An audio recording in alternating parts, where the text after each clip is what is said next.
Oh, welcome to the Sharpe Show. So happy to have you with me this evening, right at 7 p.m. on the East Coast. And I was late in coming up with what I was going to speak about. I mean, actually not late. I was early, but then I rethought it and thought maybe it was the right thing. Maybe it was the wrong thing. I went back and forth on whether I should speak about this. And it's the idea of the axis of evil. That concept that you've been hearing now because of what happened recently in China recently, just over this past, was it weekend maybe, or was it Friday? Whenever it was recently. And that has been an issue that I wanted to bring up because I remember the first axis of evil, which was George W. Bush, who brought that up. And it was, and we were now going to go to war, and that's the war on terror and blah, blah, blah, and makes me afraid immediately. Is it real? Is it not? And I want to show you something for those of you who want to know what I'm talking about. This is from News Nation, and this will bring up the little bit of background. It's a couple minutes only, so you'll see a bit of a background of, so you kind of know what I'm talking about here when I talk about this idea of an axis of evil. And my computer should be moving forward. And there we go. And here we go. Questions are lingering following China's massive military parade after the leaders of top U.S. foes, North Korea, Russia, and China, gathered in Beijing. And that was a big deal. That parade that China had was the kind of parade that Trump wanted. And there's a big problem with this that people don't understand. Some people think, well, then, all the military can do parades and such. And I think I showed you that when you guys, when I did a show on that. Our military, with the exception of the Marines, is not ready to be on parade. That's not a thing we do. Marines do, which you see, I showed you during that show how even young Marines drill amazingly. We are about the parade. We are about showing off. Marines will do that very well. Outside of Marine Corps, Air Force isn't doing parades. I mean, not really doing that stuff. Something they do. That's not their thing. So it wasn't going to look good, and it didn't look good. And I was very unhappy with that parade. These guys, that's what they do. Like, the only group when it comes to Western countries that can do a decent parade, it's the Brits. The Brits can do a killer parade. Why? They have literally ceremonial units. That's what they do. Some people don't know, but there's actually more horses in the British Army than there are tanks. I wish I was joking, but I'm not. But Brits can do a parade. They know what they're doing. They're about the only ones in the West who know how. They just can't. Chinese, Koreans, oh, they know how to do parades. So the Chinese did one. Russians, they could do a parade. So they know how to do it. And boy, did they do it. And people were watching, and it did not look good at all. What is now the first time the three leaders, Kim Jong-un, Xi Jinping, and Vladimir Putin, have met together.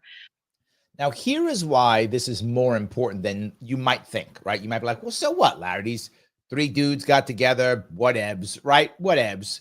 Right? I get it, but here's the issue. Officially, Putin is an international war criminal. If it's true. Yeah, he goes out, does whatever he wants, goes wherever he was. Yeah, he was happy being out. And you know who else doesn't usually go out? The guys from North Korea. They used to call that the Hermit Kingdom. That's what, I mean, it isn't, but they used to call it the Hermit Kingdom. Why? Because the guys would never leave. They'd stay in North Korea forever. Kim Jong-un, he out playing with the boys. He's good to go. He's out playing with the boys. He's fine. Yeah. What happened to that? He's not afraid anymore. No, they're all doing whatever they want to do. Whatever they want to do now. Yeah. That's an issue. And they're hanging out. It used to be, remember when Kim Jong-un was a pariah? Remember those days? Done. He's now one of the boys now. So could this trio be the new axis of evil? President Bush coining that phrase back in 2002, with the original axis consisting of... By the way, when Bush said that, he was full of shit. That was not true at all. He just decided that was true because he wanted to have a reason to be evil and stuff. Iran and Iraq had been in a war forever against each other. They were never on the same axis. They were never together. That was made up. North Korea and them were never buddies and friends. Kim Jong-il was not his buddy. That's not a thing. None of that was real. That he made that up. This one, this may be a real axis.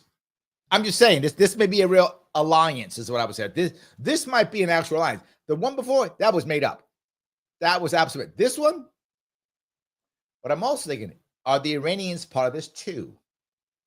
Are the Indians now part of this too? Now, I would argue that the Indians are close to it, adjacent, but I would not say they're part of it. India has made its bones politically by being that kind of third way, that kind of way where they're not part of either one. So I would assume, I don't know this, but my gut would tell me that the Indians will be friendly to this axis, but not like a part of it, right? But friendly to it. And then still trying to be friendly with Americans too, right? That's what Indians have done very well over these past 70 years or so. They've been very good at kind of playing that, where both, right? That kind of thing. I think the Indians might do that. I also think that the Iranians are going to jump right on board. You need a fourth? I'm in. And we are pushing them together. My computer is slow as hell today. I got to clean the thing out. This is very slow today. I do not think this is my internet. I think this is actually my computer itself. So I have some work to do, I guess. I'm not buying a new computer, but I have some work to do. This will be moving faster in a second. Iran, Iraq, and North Korea for their threats to global peace and attempts to acquire weapons of mass destruction. So fast forward to today, we still see North Korea doing the same, now led by descendant Kim Jong-un, while Russia's Vladimir Putin and China's Xi Jinping have come into the picture. President Trump clearly unhappy with the meeting in Beijing, taking to social media saying, quote, "May President Xi and the wonderful people of China have a great and lasting day of celebration. Please give my warmest regards to Vladimir Putin and Kim Jong-un as you conspire against the United States of America." This is when so many people, this is why so many people back in 2016 and 2020, particularly 2020, said, will someone take his phone away? Because this. That's why people were saying that. Trump, why you got to open your mouth? Why you got to say something? Just let it go. You don't have to say anything, but he's got to. He cannot not do it. He has to keep doing it. I'm like, God. Where is Ivanka when you need her? Like, go and Jared, give me the phone, right? Where's Ivanka when you need her? Take the phone away from this guy. Joining us now, News Nation national security contributor and former CIA officer and FBI special agent Tracy Walder. Before we go there, I want to grab some comments. You guys are bringing up comments. I want to walk down here so much. All righty. Oh, Mike is in the house. Mike says, not so much. Okay, so you mean not so much of the axis. Okay. Not so much as media wants to blame this on Trump actions rather than Biden's failed foreign policy and the botched tariffs on Russia. Biden forged this act. You want to blame everything on Biden. I get it. Biden was not a good president. But whether this started in Biden or started with Obama or whatever, this is Trump's now. That's how the game is played. So you can say, well, Trump did X or Bush did Y. Okay, I'm not saying you're wrong. Doesn't matter is what I'm saying. The responsibility is always on the president now. Fair or not. If you inherit a good economy and you didn't do anything, but you inherited good, you get credit for it. You inherit a crap economy, you know the thing, you get punished for it. That's how it works. The president now is his responsibility. Whether it's Trump's fault or Biden's fault or whatever, doesn't matter. This is now Trump's shit. He has to deal with this. This is his issue to deal with. Regard. You don't like it? Don't become president. Right? Don't become president. You don't like that? That's how it works. You take whatever garbage the last guy gave you, and now it's your garbage. You don't want that garbage? Don't run. No sympathy. This is Trump to fix. Either way, if his fails, it's on him. Don't get me wrong. I know Biden was a garbage president. I'm not giving Biden any credit on that. There's something I've given Biden credit on.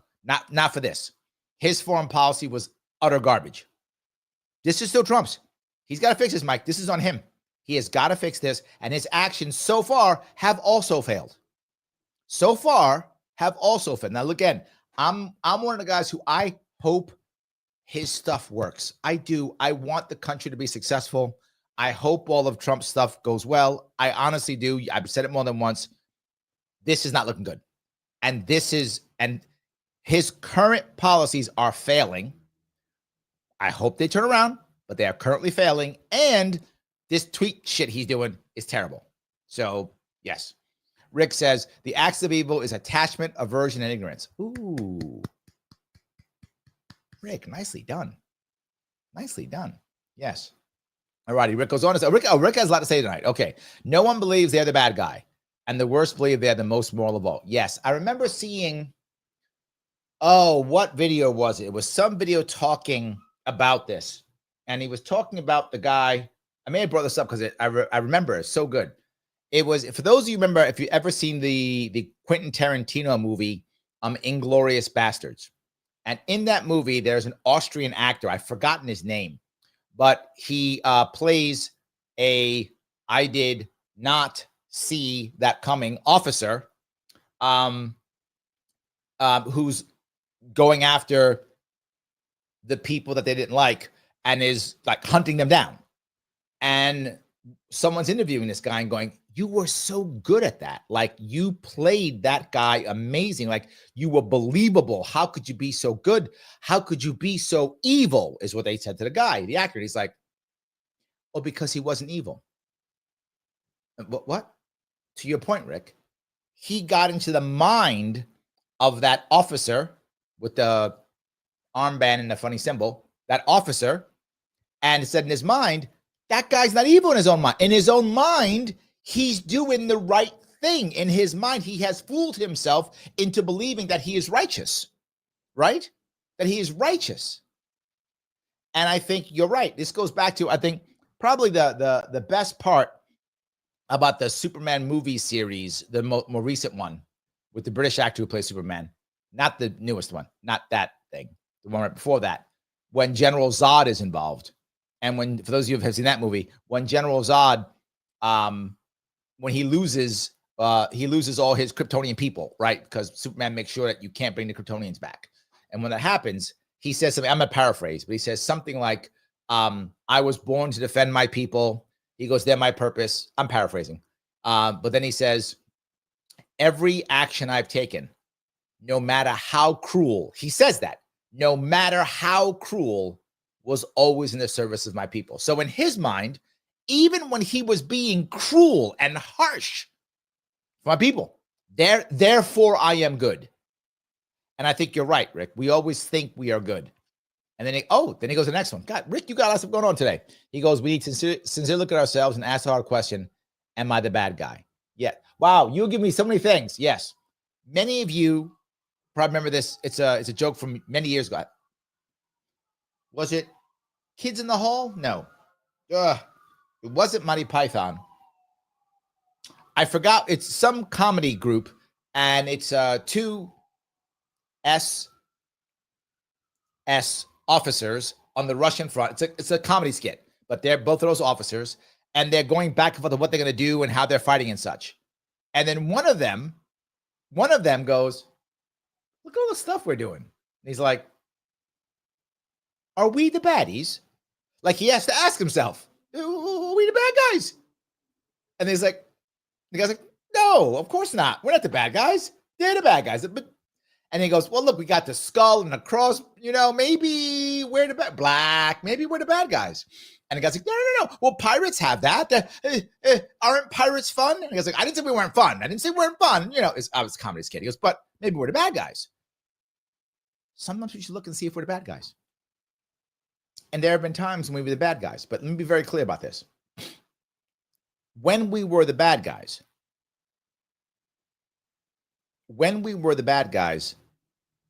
what made us worse was that we fooled so many young men into feeling they were doing the right thing.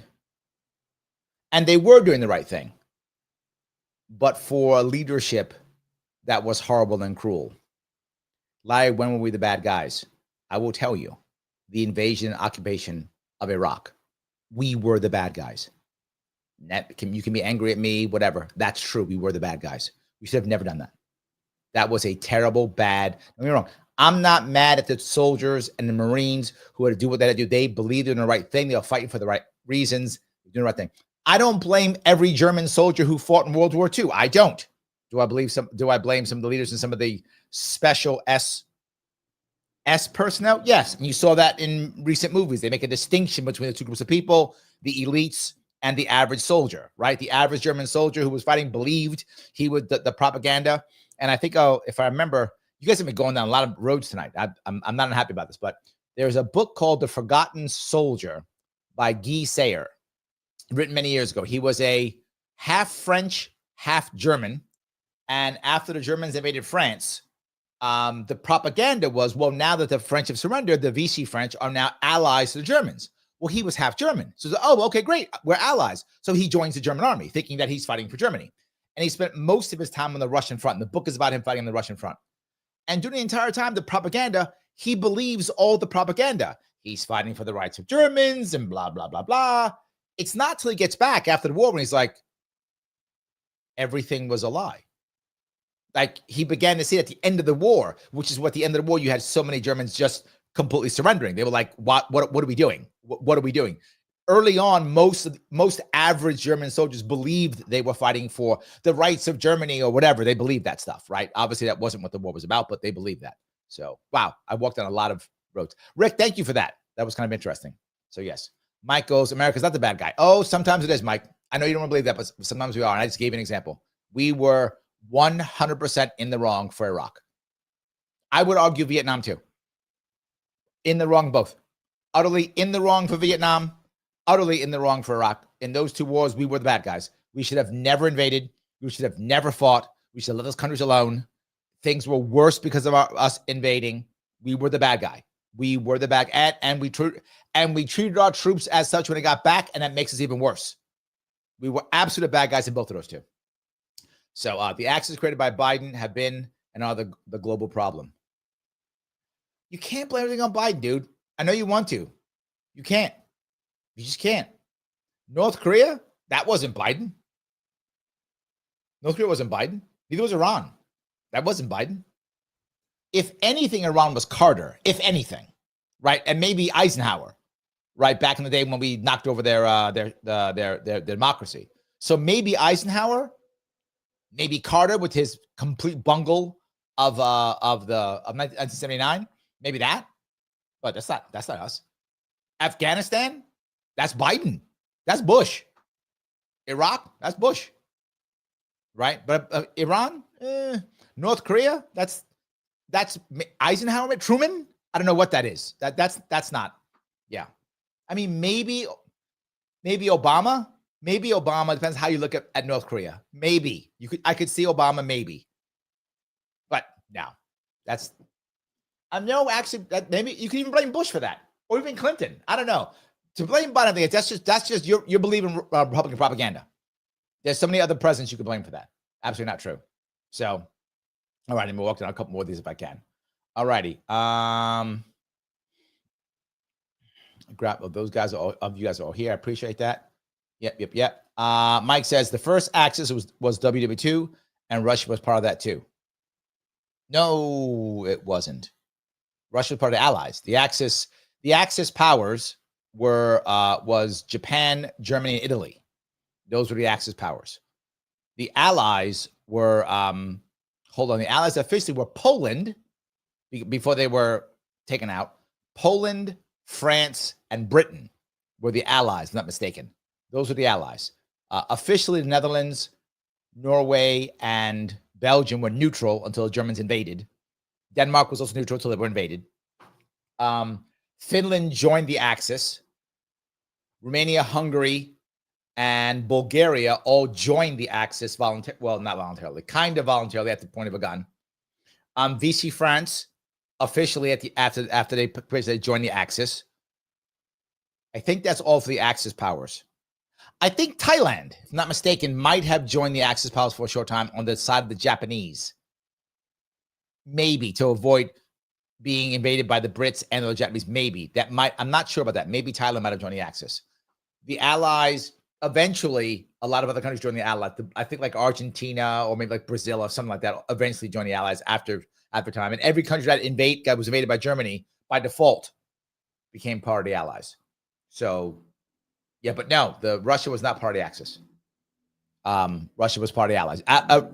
Russia joined the Allies after Operation Barbarossa, June 22nd, 1941. So, yeah. Ymir says, live for Governor New York. Thank you so much. I appreciate that. Yes. JG says, wasn't India attending a parade event? Yes, that's the point. India is kind of like on the, are they party? I don't think they're party Axis. I don't. I think India is doing what it's been trying to do, which is staying neutral, right? I think that's the goal. Stay neutral is what they've been trying to do, but they're friendly. India has done a very good job of being friendly to everybody. Very, very good. I think Trump is messing up with him trying to punish India because they're buying Russian oil. That's what India's going to do. India would rather be punished by Trump than break that idea of being friendly with everybody.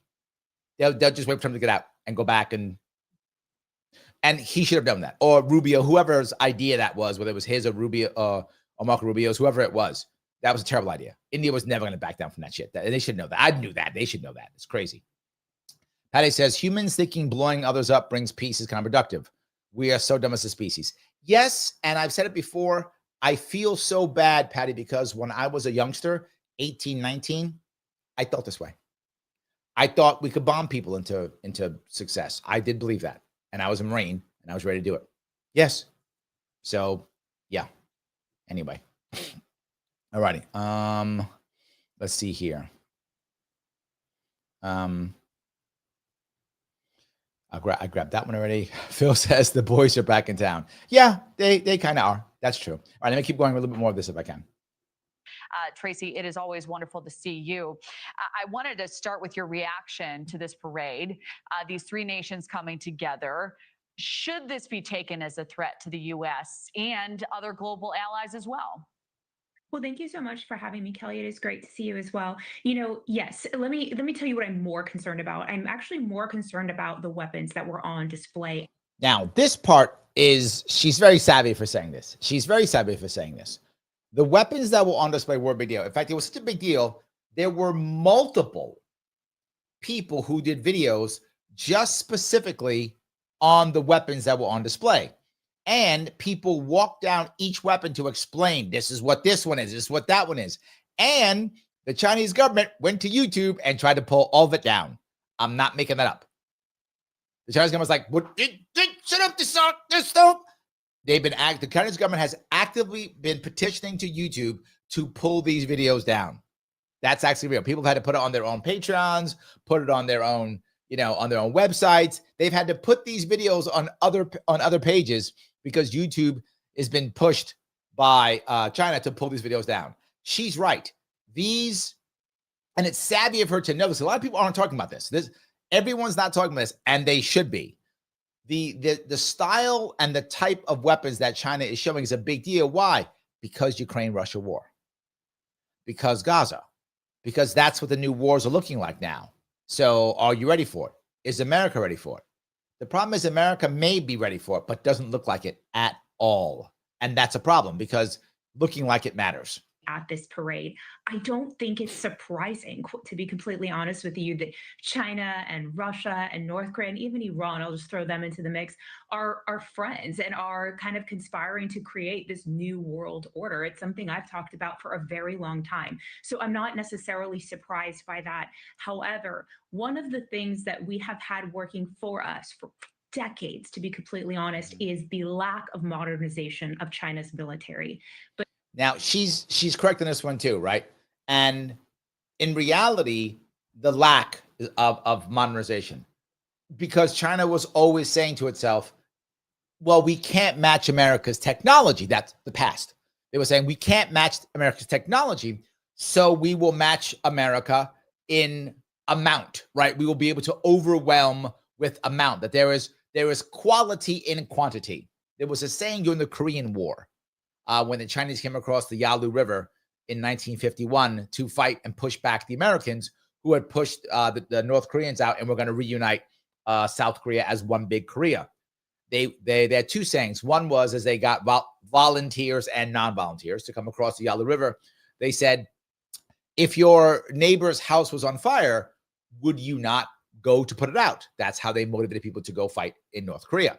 And the second thing they said is, and this is true, they said they don't have as many bullets as we have bodies. Yes. There are, for those of you who know, the Marines fought in that war at Incheon, the invasion, and then they fought a delaying action, that's what I'll say, at the Chosin Reservoir, known as the frozen Chosin. And they did a 360 and went back to the coast. They attacked to the rear. They did not retreat. They attacked in retrograde. They did not retreat. And as they were falling back, most of the units actually surrendered and collapsed. The Marines did not, which is why we're so proud of that battle. And there are stories of them being so many Chinese that some of the barrels from the machine guns the Marines were firing, that the barrels melted because they were firing so much that they overheated and some of the barrels melted. And the other stories was there, whenever you have a machine gunner, for those who don't know, there's also what's called an A gunner, the assistant machine gunner. He will either help belt feed load the machine gun, or he will also point out targets, right? He's the assistant gunner while there's a gunner. The A gunner would have to get up out of the fighting hole and kick down the bodies, the Chinese bodies, because there was no firing line. So we'd have to, after the initial wave, the human wave would come, he had to get out and like kick the Chinese bodies down so that the actual machine gunner could have a field of fire again. That's what the Chinese used to do. Those days are over. And that's what she's saying. She's saying now the Chinese are going to be matching us. And how did they learn this? They learned this in the Ukraine war. Yes. And they're saying North Korean soldiers over to fight in Ukraine war. And Chinese people to fight over there. And the people who are coping are going, Russia's so weak, they have to use Chinese this and North Korean that. That's not the reason. Russia may be weak. I'm not saying they aren't. But that isn't the reason. They're doing it to actually test their stuff out, to get to blood their troops, to learn how to fight the modern war, what we don't know how to do. They now know how. We still think we'd be fighting, in the cities of Iraq or something, right? In Syria. No. This is modern day warfare. They're learning it right now. So now the Chinese are modernizing, and this is a problem because if they modernize and they have quality and quantity, we're in trouble. This parade really showed me how fast they have modernized, and that's deeply concerning. She's correct. And looking at the old axis of evil and now the potential new axis, is this a fair comparison, Tracy, to say that China and Russia have now taken Iraq and Iran's place here? Okay, not a fair comparison at all. And the reason why it's not is twofold. Before whatever she says, it doesn't matter, but this is what matters. Number one, the last axis of evil wasn't an actual axis. They weren't hanging out together. These guys are hanging out together. This is real. Look at them. They're hanging out together. This is real. So this is an actual axis. Number one, it is an actual axis. The other one was made up by Bush. This was actual. Next, you cannot compare. You cannot compare Iraq and Iran with China and Russia. Night and day. I mean, not even close. So the answer to the question is no, but let's see what she says. I think they've definitely taken Iraq's place. There's no question. I think Iran is sort of this outlier that I would guess is actually friendly with them simply because they. But no, these are all the people too. That guy to the far right, that's the Belarus dude. I think it's Kazakhstan, I think, or something like that. I think that's Kazakh. I think that's correct. The leader. I think that's the leader of Belarus and Kazakhstan, I think. So Putin brought some of his other boys with him. So yeah. Rely on Iran's natural resources so much because of the sanctions that they rely on the resources of Iran. That's true. Absolutely. I'm looking over at Rumble, and Phil, thank you for the $1, my friend, for the rant. It seems like the bad part of U.S. foreign policy are the people who aren't elected and stay in Washington for decades. The John Bolton class deep state. 100% true. Yes, and yes. Absolutely true. The deep state makes its money. Permanent Washington makes its money on the military-industrial complex. You are 100% correct, Phil. That is an accurate statement. Yes, it is in their best interest. And this is what screwed Trump in the first time. I know a lot of people don't like Trump. I get it. And he's been screwing up. True. But in his first term, he was trying to put together a peace in the Middle East and a peace throughout. He was absolutely trying.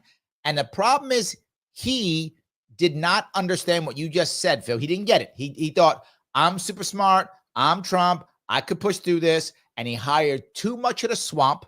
And the swamp slowed him down in every aspect. If you saw it, every aspect in his first term, the swamp slowed him down. He never got to get out of Afghanistan, which he negotiated, because and that's why we got that Biden debacle. He never got to finish to complete the Abraham Accords. It was never completed. Why? Everything got pushed by the deep state, he wanted this earlier. All of that shit got pushed back. And that's because deep state slowed him down. Now, here he comes again, trying it again. The deep state's screwing him again.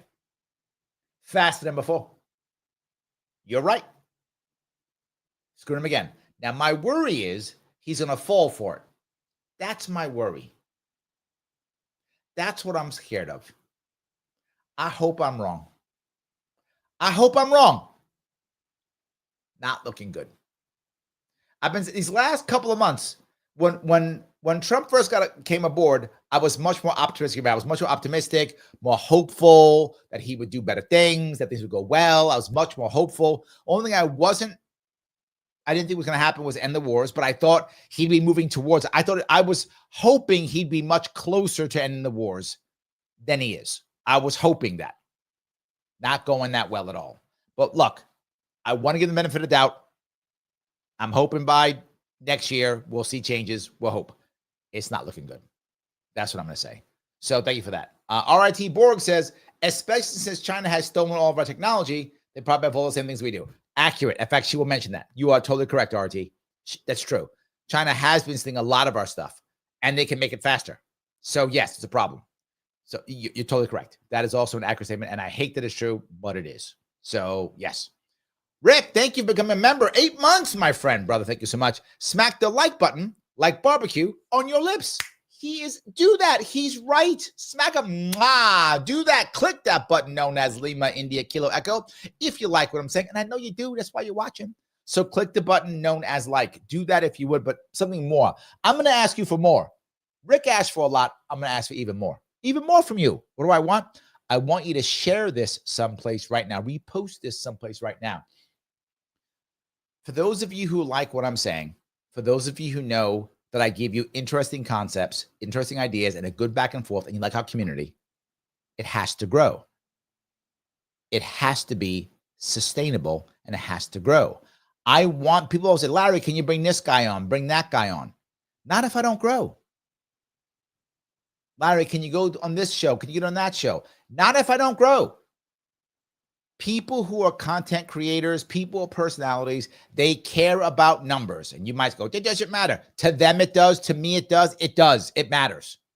I need you guys to share this, repost this, put it into a Facebook group. Do it so that other people can see it and go, oh, I like that guy. Now, some people are going to go, I don't like that guy. Some people will be jealous that I'm so much better looking than them. Some will be, and that's on them, not on you. Don't worry about that. Some will be okay. And they say, I don't care how handsome that guy is. I will watch him anyway. In fact, I will watch him because he's so handsome. Some will do that. The more you share, the better that will happen. Please click the button known as Lima India Kilo Echo and repost this and share this. It does matter. So thank you for that. Let me keep going. And of course, my computer is slow, so that keeps going. Against them and the fact that China is not a natural resource rich country. So I think Iran still plays a big role in this access. They're just not being as vocal and as showy about it. You know, and we saw President Trump calling the parade a conspiracy against the U.S. We have another clip where he mentioned a little bit more about the summit. Here it is.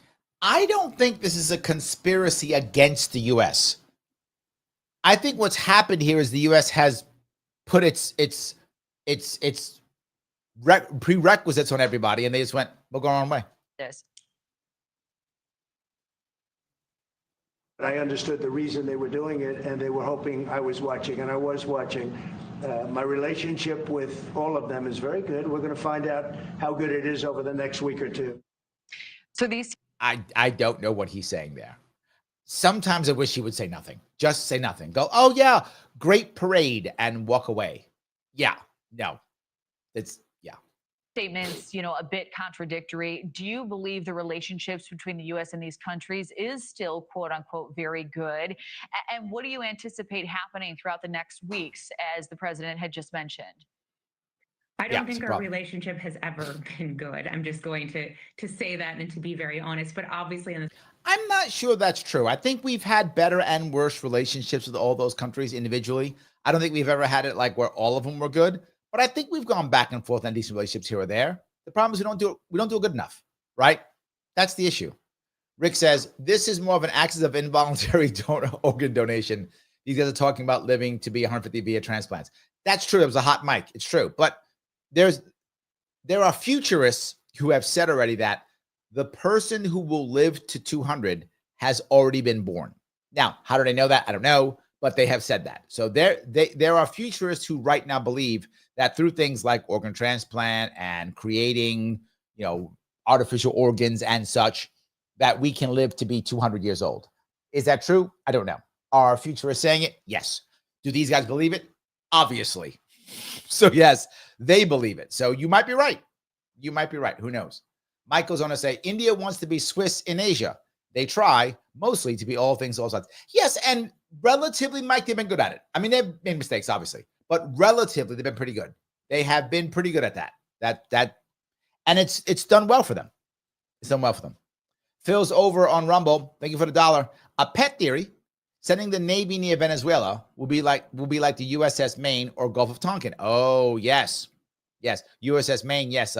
Spanish-American War and Gulf of Tonkin Vietnam War. A friendly fire incident or a jumpy seaman could start a war. Offensive naval intelligence can start wars. True. All true.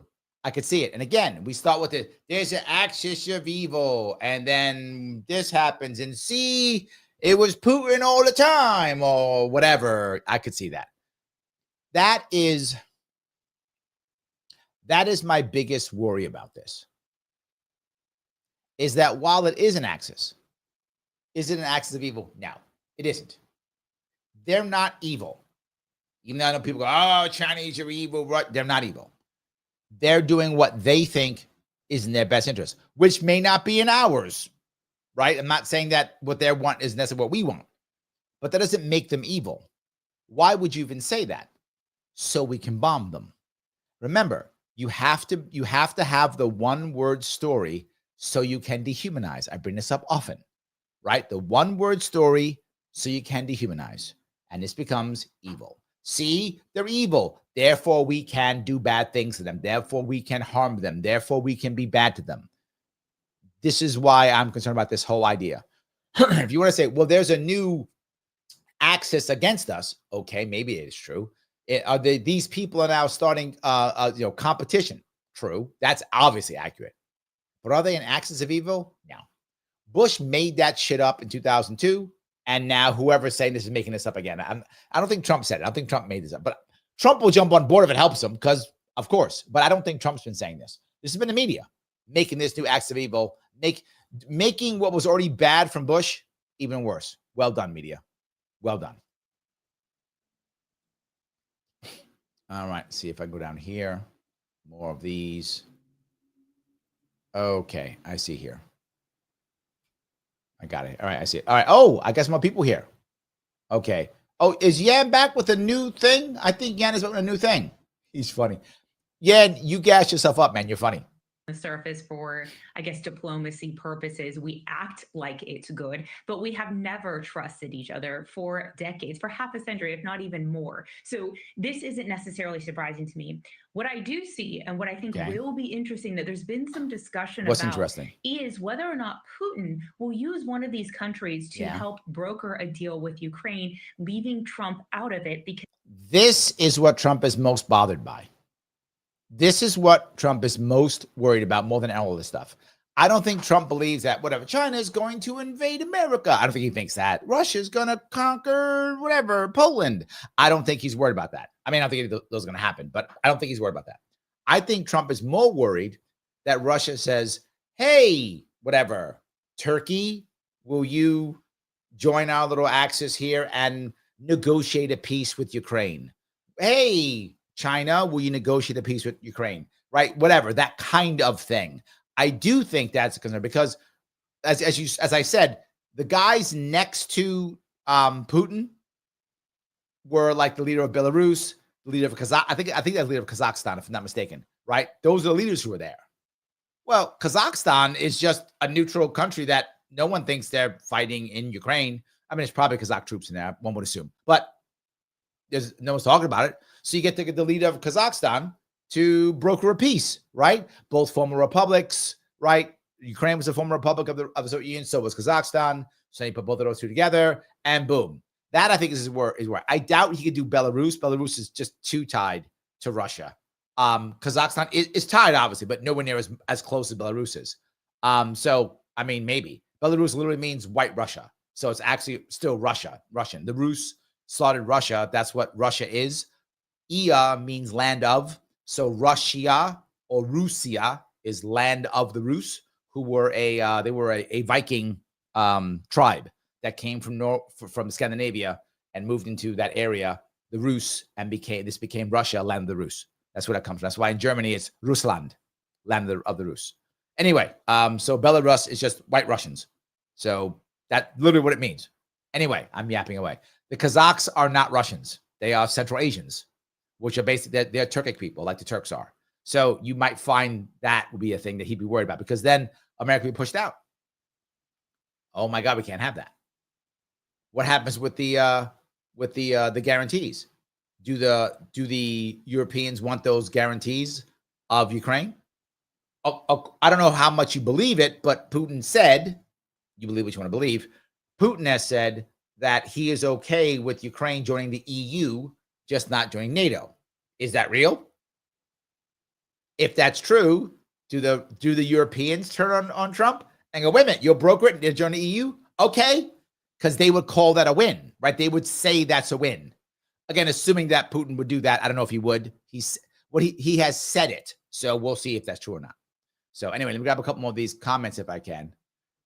You are funny. Yan says, Larry's biggest nightmare. Dude, if you were my biggest nightmare, wouldn't I not put you up? I love how you gaslight yourself. It's pretty good. Craig says, oh, sure, go to the former CIA officer for a totally truthful and unbiased opinion. She's not that bad. It's why I picked this one. She's not that bad. She thinks relatively well. So yeah, relatively well. So yes. All right. Patty says, I think Ivanka's distancing herself from daddy. You're right. And I wish she wouldn't, Patty. I wish she wouldn't.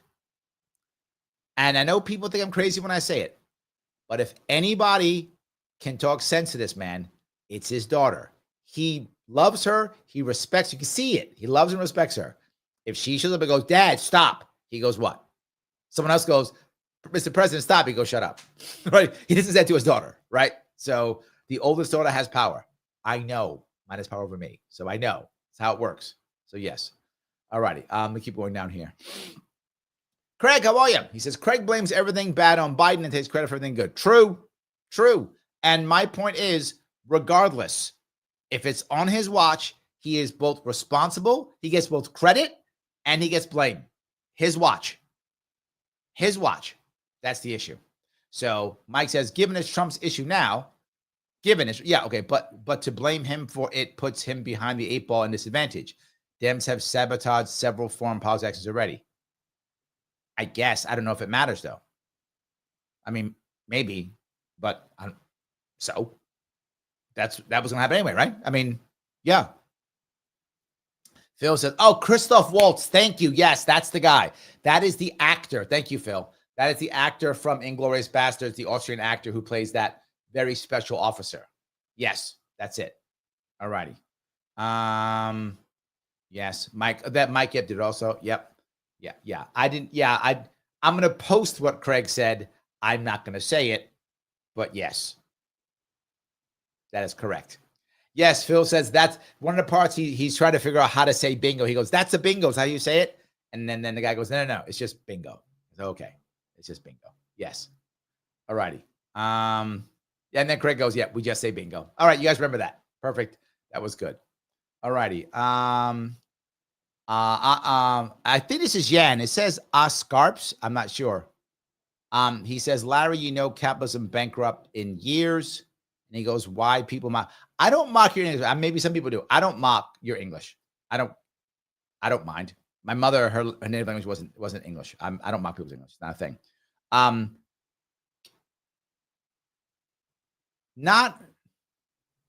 You're saying capitalism bankrupts in years. Bad government bankrupts in years. Socialist governments go bankrupt. Capitalist governments go bankrupt. It doesn't matter which one. That's not a thing. Again, you've made that up. That's not a thing. Governments go bankrupt. Governments went bankrupt when they were monarchs.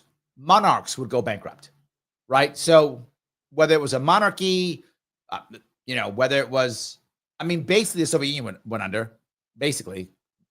Cuba's basically bankrupt now, and it's a socialist.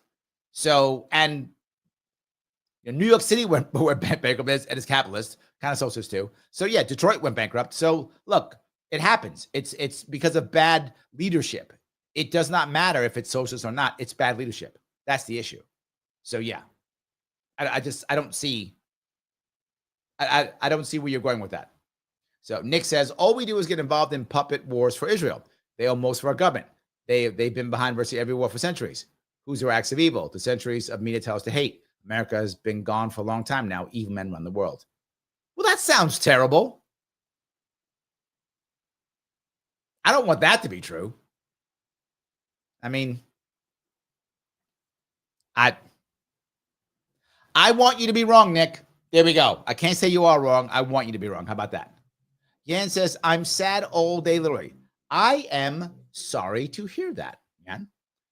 I would like you to not be sad. I hope listening to this show gives you some fun pushback. I don't want you to be that way. I hope you feel better, my friend. And I mean that. I'm not teasing you. I'm not teasing your English. I hope you feel better, because happy people do happier things and better things and make other people happy. When people are hurting, they tend to hurt others. They tend to. It's not a 100% rule. They tend to.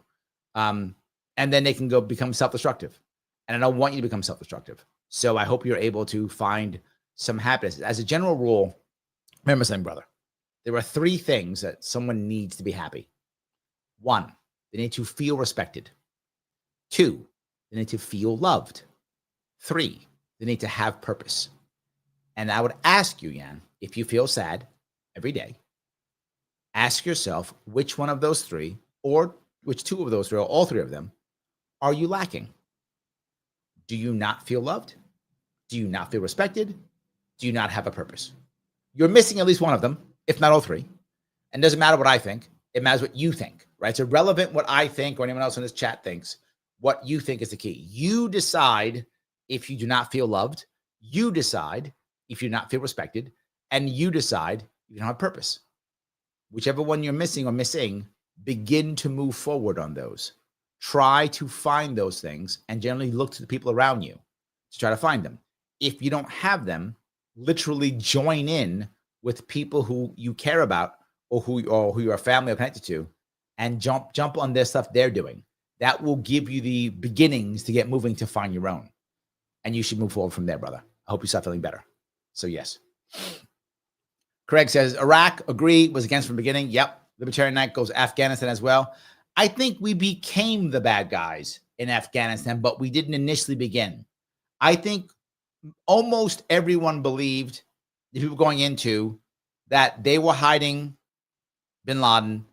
We have a right to go in and get him. Once this became an occupation and a changing over, that's when we became the bad guys. But going in and getting him, no, I don't think that was. Going in and attacking Iraq, that was just, we were the bad guys.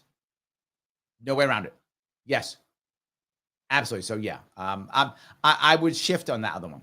So yes. All righty. Patty says, have you seen the newly found pics of the officers at concentration camps partying and having normal lives while putting people in gas chambers? Yes, they thought they were good guys. They did. If you read or watch, if you watch any videos from interviews, if you watch any movie portrayals of the guys who ran the camps, if you read any of their memoirs, translated unless you actually speak German, you will see the same thing. And it is, they all said how important their work was.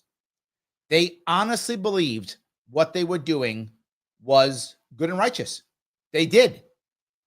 Obviously, they were wrong and broken, but they believed it. And I know some people go, I can't believe it. But they did believe it. It's still true. Yes. So Mike goes, the wrong in Iraq and Afghanistan was we didn't take over. Bush failed in that. So taking over makes you the good guy? Did you just say that? We didn't conquer these countries for nothing. So that's what made us the bad guy. If we had just conquered the countries and taken them over and installed whatever government we wanted, then we'd be the good guys.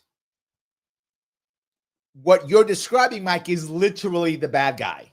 Like you're describing the bad guy and going, see, where would be the good guy? Yeah. Yeah. Huh. Okay. I think you're off on that one. So yes. Michael Belov says, did you hear about the Japanese Prime Minister resigning over the weekend, Larry? Or after signing a trade pact with Trump? Yes. That's how you solve that problem. You remove yourself. And he did. So yes, absolutely. 100%. So, all righty. Jazz says, I'm worried about what's happening in the Caribbean between U.S. and Venezuela. The Caribbean countries are a little divided about the U.S. operation in the Caribbean. Yes. Again, blowing people up is a bad idea. Yes, absolutely. 100%. So, all righty. Let me see if I can grab here. Oh, okay. Hold on 1 second. Let me go a little bit further on this. We had a couple more minutes ago. He knows that was a huge campaign issue for Trump. And so this would be Putin in a way, I guess, playing Trump like he has been trying to do. Right. And, you know, the big concern is it funding for the war and how does all of that play in as well? But the overarching question is how dangerous is this alliance of these three countries together? What might be the ramifications of it in the future? I think it's incredibly dangerous. Obviously, they're all nuclear capable countries. We know. And there's the key. All nuclear capable. Absolutely. So I got some historians here. Michael says Croatia. Yes, Croatia did. After, good point. I should add Croatia. After the Germans invaded Yugoslavia, they broke Yugoslavia up. They allowed them to be basically what it is now, right? There was like Bosnia, Serbia, and I forgot how the Germans broke it up, but they allowed Croatia to be its own nation. And Croatians were all in.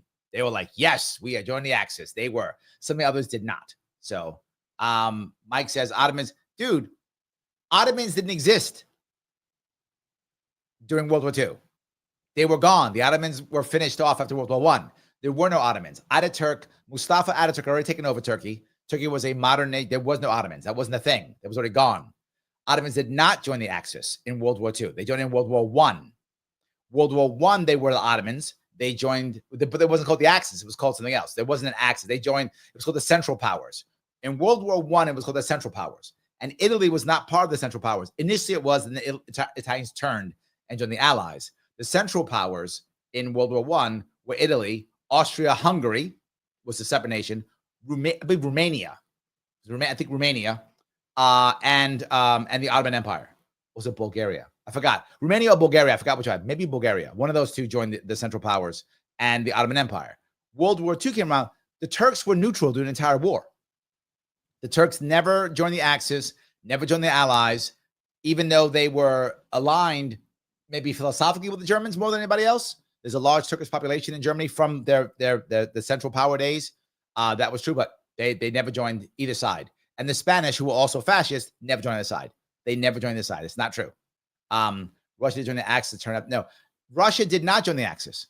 Russia had the non-aggression treaty, which was the Ribbentrop-Molotov agreement, which was the agreement to control Poland in the middle. People don't know the Russians also invaded Poland. When the Germans invaded Poland, so did the Russians. They both invaded, but the Allies ignored Russia and said, "Well, whatever," and ignored them. So that's why Russia never joined the Axis, because they were never attacked. So Russia did not join the Axis. They simply had there was an actual Axis agreement that was signed by the Japanese, the Italians, and the Germans. The Russians never signed that. So they did not join the Axis. I don't mean to be a nudge, but you're doing history, and it's just not accurate. This is not accurate history. Not how it works. So, yeah. Craig says, Larry, you going to fight for LP ballot acts in 2026? I hope so. Yes. I hope so. Michael Beth knows, yes. Ottomans were World War I, and it wasn't Axis. It was called the Central Powers. But yes, it was World War I. Correct. Michael goes, World War I finished the Ottomans. Yep. World War I finished all of the empires. Yes, it finished all of them. So yeah. All righty. I grabbed all of those. I grabbed a bunch of those. Good. All right.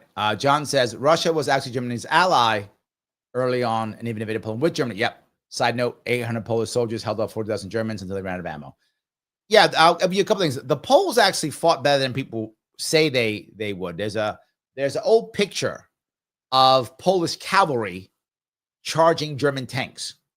And from that picture, people said, oh, the Poles were terrible and they fought horribly. And look how dumb they were to charge tanks. That's not why that happened. They did charge. That's true. But they were being encircled by the Germans in reality. And the cavalry was attempting a breakout. So they used their horses to try to break out from being encircled to bring their troops out. That's why that comes from it. And of course, because German propaganda to make the Poles look like they were incompetent or terrible, used that picture and said, oh, this is the Poles attacking tanks with horses. That's not what happened. It was a breakout from being encircled, and the Poles actually fought very hard, but they were double teamed. There was no way the Poles could win when the Soviet Union and the Germans were both attacking at the same time. It was just impossible. And they were too far away from the Brits or the French to get any assistance. So yeah, 100%. I think that's accurate. So just want to make sure that was, thank you for that, you guys, for you guys popping that up. So I appreciate all the back and forth with this. You guys are actually paying attention. I like that. All righty. Let's see. That takes care of that. You cover that guy. Okay. I think that covers that all there. Okay. We did a bunch. I appreciate that. All right. Let's keep going. And as I mentioned before, in regards to their military, I want everyone to understand that most of the capabilities they have now are because they stole it from us. They do $600 billion in damage. This is the point we were bringing up earlier. They stole from us. RIT Borg brought this up, and he's right. Economic espionage to the U.S. And a lot of their weapons that they have now look very similar to ours. So they are producing weapons that we can't necessarily defend against. And that, to me, is incredibly dangerous, especially if it falls into all of their hands. Well, fabulous insights. And it's always great to get the context. News Nation national security contributor, former. There we go, guys. I hope you enjoyed that piece. Just talking about that in general. I do think that we had to be concerned. I do. Michael says we should trade with them and treat them with respect. It's all a puppet show. The global financial system's cracking up. Gold at 3,500. When all else fails, they bring you to war. True on all counts, Michael. True on all counts. We should be just trading and treating with respect. The idea of us trying to constantly saber rattle is stupid. What did Teddy Roosevelt say? Speak softly and carry a big stick. Much better way of thinking, right? Much better way. I mean, not that he was perfect, but the concept's a much better way of thinking, right? I like the idea that we just say, look, if you mess with us, we will smack you. Just buy our stuff and let's go do what you want. I don't care, right? I don't care. Larry, are you saying we shouldn't have gotten involved in X, Y, and Z? Yes, I'm saying we shouldn't have gotten involved in X, Y, and Z. You guys know my view on this. I don't like this at all. So, yes. Michael says, Putin will prosecute Ukraine war until winter sets in. He is trying to redraw the lines as much as he can before fighting becomes impossible. Actually, they can fight in winter. That's the issue. Things are all frozen. Where they often can't fight actually is in the spring. That's when mud makes everything impossible. So most people think you can't fight. There are winter offensives. With what we have now, when the ground is frozen, you can actually move tanks on frozen ground. You can't move them in mud. So you actually can fight in the winter. And they did. There was a winter offensive last year, a winter offensive the year before.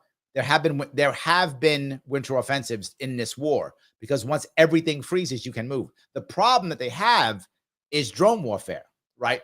And why is that? Because during the winter, all the trees don't have leaves unless you're in an evergreen area, right? There's no leaves. So everyone can see everybody. So camouflage becomes very hard. Forests are some of the greatest things they can possibly have in that area because one of the best defense against the drone strikes, believe it or not, are forests. It's tougher to see, harder to know, easy to defend against. It's more challenging for the drone people. So the drone operators, I should say, drone people. So yes. All righty. You guys are working out all those things. Okay. And then Michael says the most important thing, it's all propaganda. True. All righty. Let's see. RT Borg says Roman Empire went bankrupt, as did pre-biblical empires in the Middle East. They were definitely pre-capitalist. Correct. Yes. Going bankrupt is not a capitalist thing. Going bankrupt is a human thing. That doesn't really matter. They can all go bankrupt. It does not matter at all. John says, I think President Trump is saying that he can pick up the phone and they will answer. There are people he can have discussion with at any time. I hope he's right. I don't want this to fail. I want it to work. I would like the wars to end. I would like the wars to end. I hope it's true. That's what I can say. But what am I talking about right now? I'm talking about this idea of forever wars, this idea of the war on terror, all these things. You might say, where else can I get this type of thing? Well, I'm going to tell you where you get this kind of thing.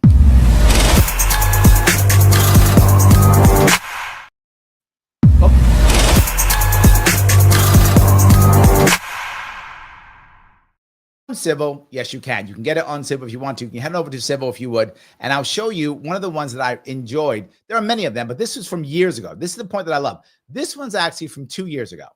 Yes, 2 years ago. It's Tulsi Gabbard at Freedom Fest. Yes, I was there. I'm at Freedom Fest. I'm an ambassador of Freedom Fest, so I'm there every year. So yes, at Freedom Fest. I've been at every Freedom Fest since 2017.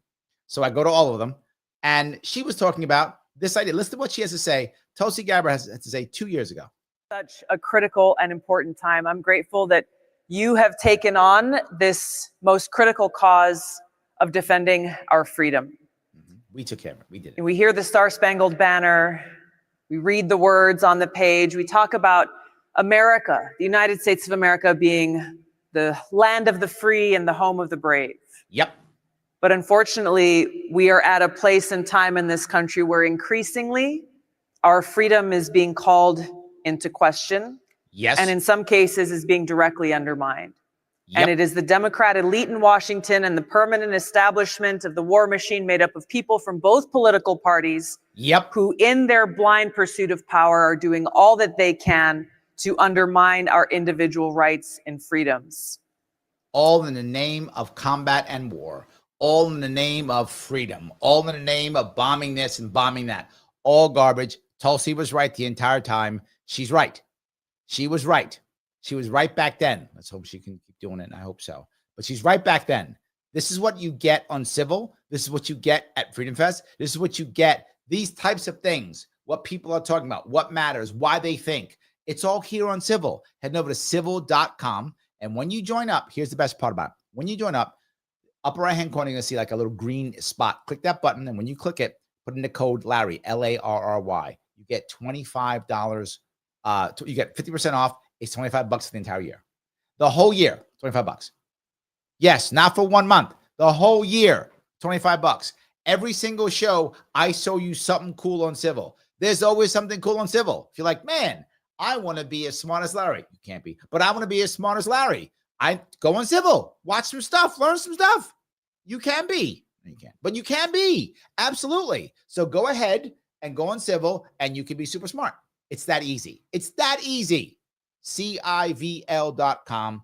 Click that code, Larry. Watch the cool things I tell you about. I do it every single, and I'm on Civil. You can watch my shows on Civil too, making me super cool. The coolest show on Civil's mine. Look at that. You get all of those cool things on Civil. So please head on over there when you have a chance and check that out. I would appreciate it. All right, let me grab some more comments if I could. You guys have a lot of them. I appreciate it. So Matt says, I'll tell you what, bombing citizens of other countries without a trial and gloating about it is pretty crazy. Yes. Yes. Absolutely. This is, yes. And I know people are like, but they're drug dealers or whatever. Maybe they, let's say they are. Okay, great. So then why not arrest them? I don't know, seize the ship, whatever. All of those things. So yeah, 100%. Yes. Yeah, drives me crazy. We don't want to be doing that. That is a problem. So any case. All righty. Let's see here. I get that piece. You guys got, okay, there we go. Lulu says, Oscar, you are Yanbot. That's cute. Probably true. So yeah, but I don't know if he's a bot though. I think it's just Yan. I think he would not come hang out and talk to us. Is what I think. So, Ken says, what do you think about the EO, meaning executive order, to change the title up to fit the department instead of changing the department to the title, Department of War? I'm not mad at it. It is Department of War. If we were Department of Defense, we should be that. We're not. That's Department of War is what it is. We plan wars and fight wars. It's true. I'm not mad at it. I'm mad that we're fighting the wars. I'm not mad at the change. So, yeah. All right. Let me see if I can go here. All righty. Oh, might be a lady. Oh, yeah. Okay. She says, I saw a video today from his social media accounts to take the advocates quiz and to read some of the articles. Thanks for the reminder. I followed your direct link. Yes. And the piece about that, I want to make sure. Guys, when you're looking at the advocates, the thing that's good about the advocates is they're free, right? They're free. Click the link that is actually in my description. There's a description. There's a link in the description. Click that specific link in the description of either of this video. Click the link there and head over to the advocates. When you head over there, the main things you can do. You can take the world's smallest political quiz, which is awesome. Take it, share it. You can read some of the cool articles about different things if you want to. Click it. And then share it. If you like the article, share the article. Sharing is what matters here. What the advocates do best is they get people thinking and talking. That's their skill set. That world's smallest political quiz, I have used dozens, if not hundreds of times at trade shows, at booths, at fairs. Yes, absolutely. At parades, all over the place, right? People have conversations about what they think and what matters to them. It is super powerful. Take it. But today, I wouldn't think of something else. I want you specifically, if I could, because what we've been talking about, you can head over if you want to and take one of their single issue surveys. And one of the single issue surveys is national security and foreign policy. Take that one because of what we're talking about today, this axis of evil. Take that one if you would, and you look at one of them. How much national defense do we need? Great question. The United States does not need to project military power around the world. We only need a military large enough to deter invasion. Piece one. Piece two, we need a military large enough to protect democracy around the world, but not so large that it robs funding from domestic programs designed to end economic inequality. Or three, we need an active fighting force large enough to fight and win two wars at the same time. This means our military should be larger than at least the next two largest military powers combined. Which of these is closest to what you feel? Click that and go on to the next. Click that and go on to the next. And what will happen is you will then get a result. When you get your result, do me a favor, share your result and use the same link that's in the description. Share that so that we can grow. They sponsor the show. I support the advocates completely. Please do me a favor. Larry, I took it already. Take it again.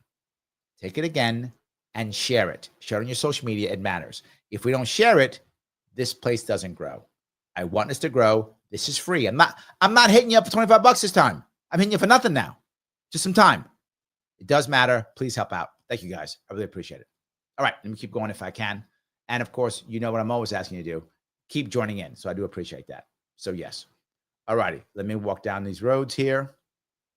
Yan says, Larry, capitalism needs wars. You know that. Empires need wars.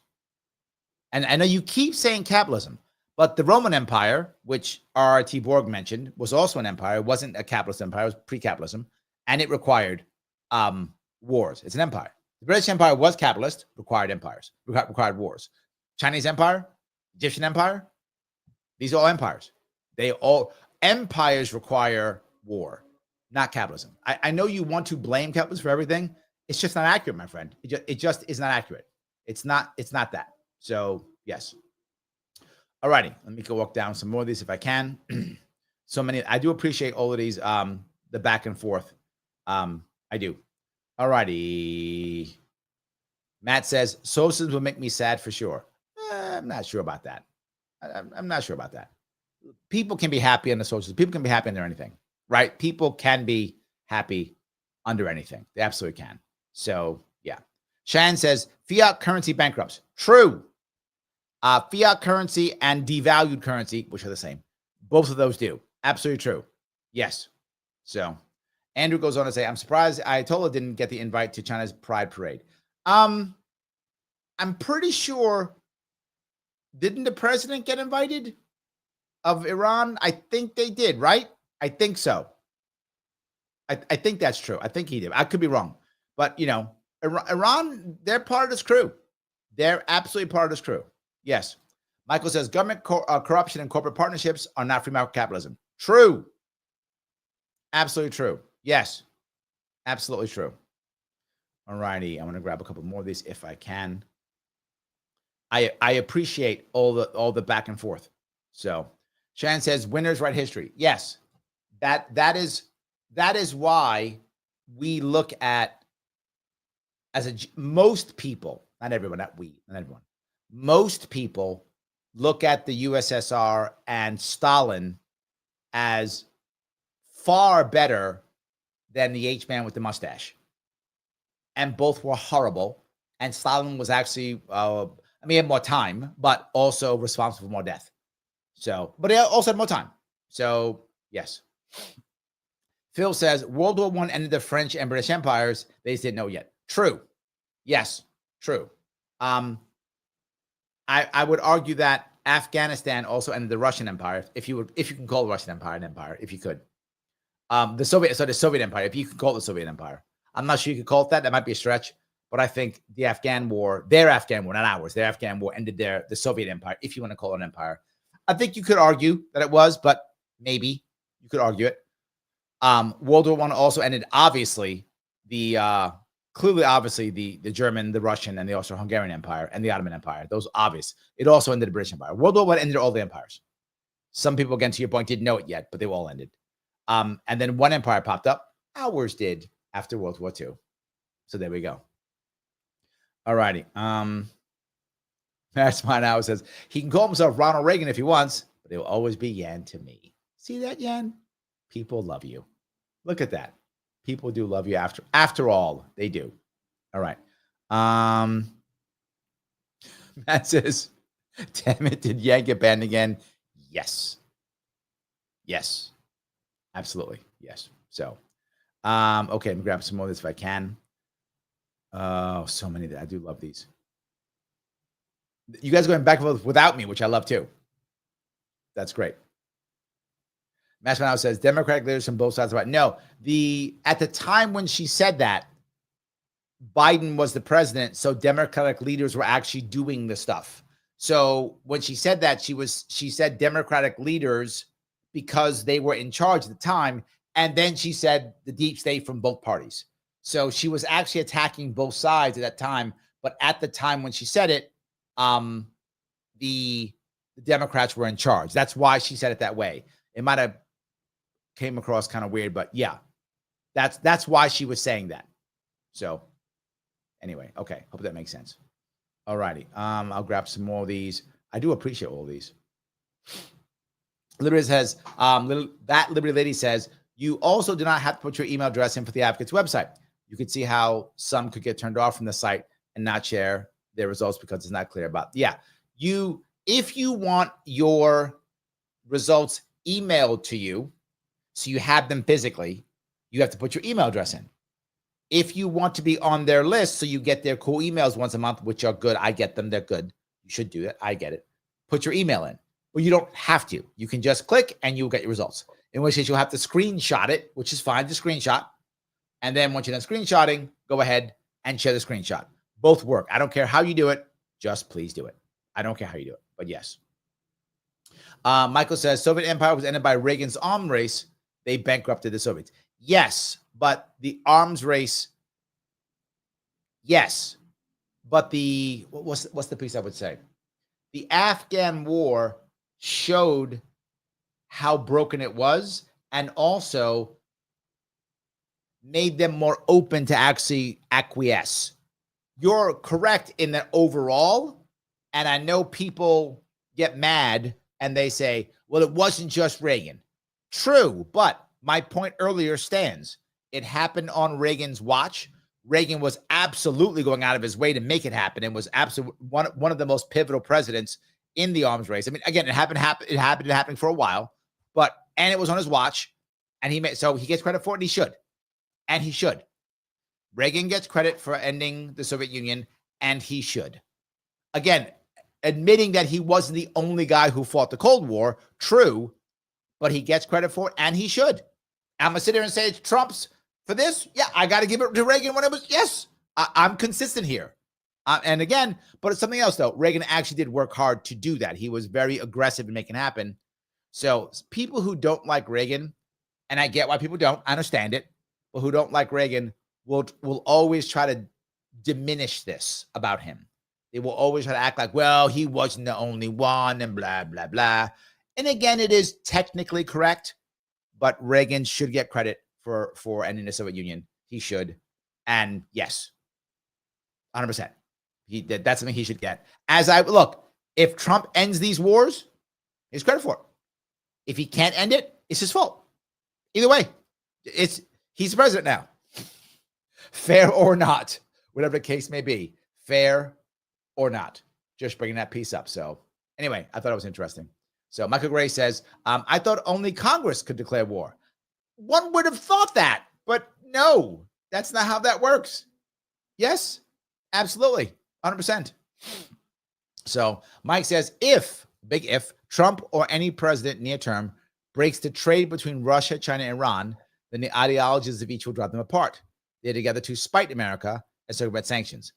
I think that's accurate. I think they are far more, they're together far more because we have united them against us than that they're all together. Now, there are some exceptions. For example, Russia and Belarus, as an example, they're naturally closer. China and North Korea, naturally closer, even though their foreign policies are not, right? Belarus's foreign policy and Russia's foreign policy are very close together, tied. China and North Korea, not so much, but they do have a history together. They're more natural together. But Russia, to your point, Russia and China, they have very often not been in the same world, very often been at each other's throats, and very often had completely different ideas on everything. India, too. I think also India has been at war with China. I agree. India, China, Russia, and Iran have not always been together at all. They've been enemies in the past. So, yeah, I agree with you on all those. The only exceptions I would make is Russia, Belarus, and China and North Korea. I'd make those minor exceptions. I think those nations will still be together regardless of what America does, because they're just physically touching each other and they have history. I think those two would still be together. Just my view. But yeah. But again, look, as I said before, in recent years, past 20, 30 years, only two presidents have even brought this up, this problem. Obama brought it up. He did not act well on it, but at least I give Obama credit for this. He was concerned. He did bring it up, like this is a problem. He do something about it? No. But he did at least announce it. He's like, this is a problem, this Russia-China thing. We should probably do something, right? He didn't, but he at least, I'll give him credit for acknowledging it. Biden didn't do anything as it made things worse. Trump acknowledged it too and made attempts. And I thought he'd be better at it coming up here. I thought he would. I thought one of the reasons why he was being so positive to Putin was to help break this up.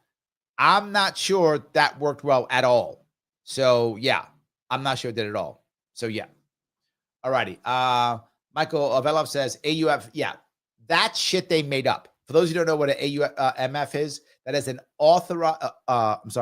authorized use of military force, which people say, well, that's a declaration of war. No, that's shit they made up.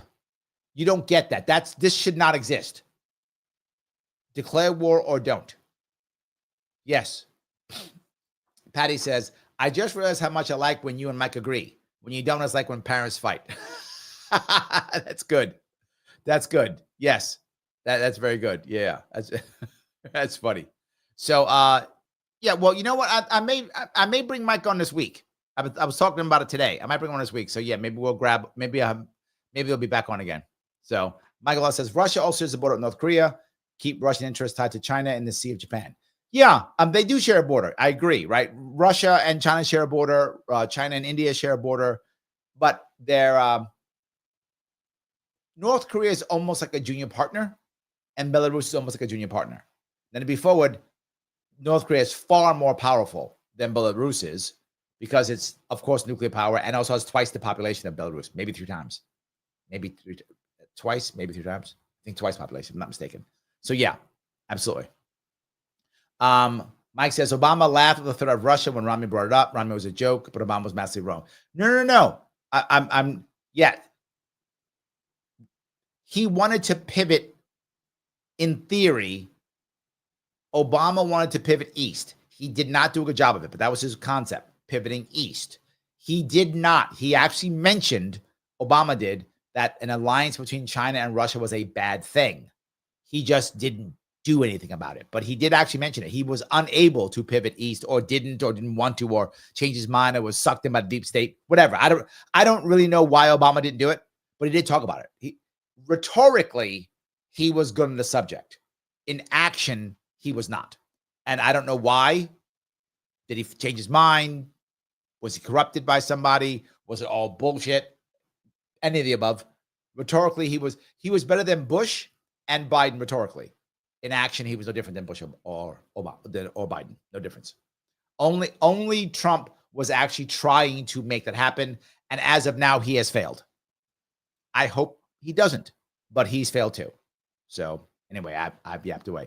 Guys, I want to ask a couple favors of you if I could. Do me a favor. Click the button known as like. I know I ask you all the time. Please do so.